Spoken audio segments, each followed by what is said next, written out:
So ayan, iiwan ko na siya dito. Everything is there and set.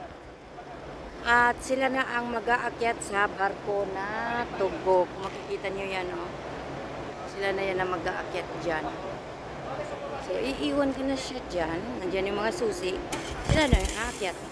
Kasi kanina, galing kami sa may K9.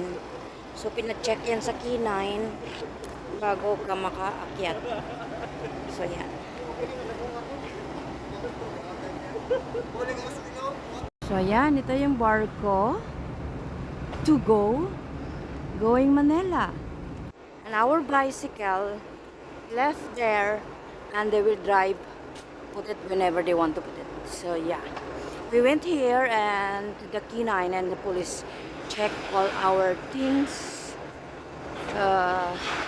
if anything, you know.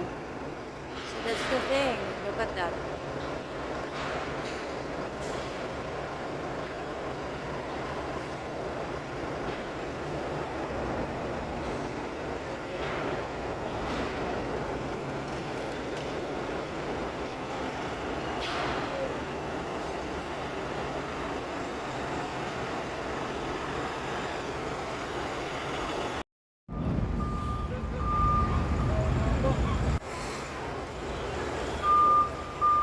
This is the ship.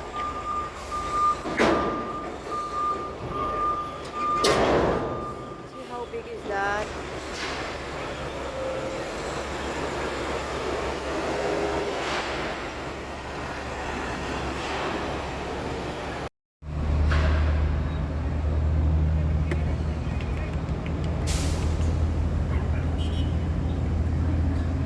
So yan yung to-go shipping.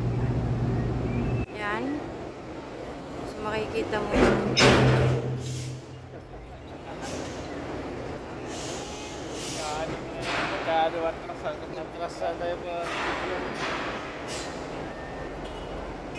This is how all the cargos will go.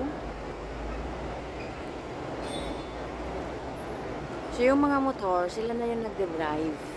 Hindi na kami, pinapaiwan na sila na yung ano. Tapos yung lahat ng bagahe na yan, iniikot yan ng K9. Isa-isang inaamoy ng K9. Yung mga motor namin, lahat-lahat ng gamit namin, inaamoy ng K9.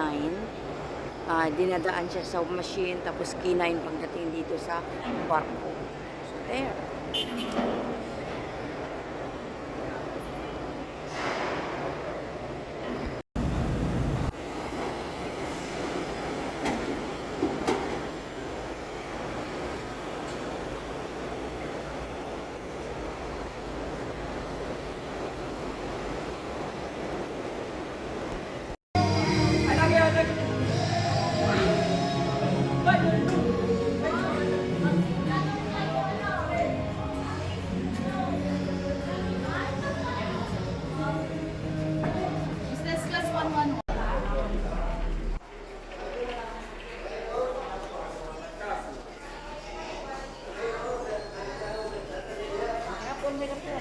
Meron din silang karaoke.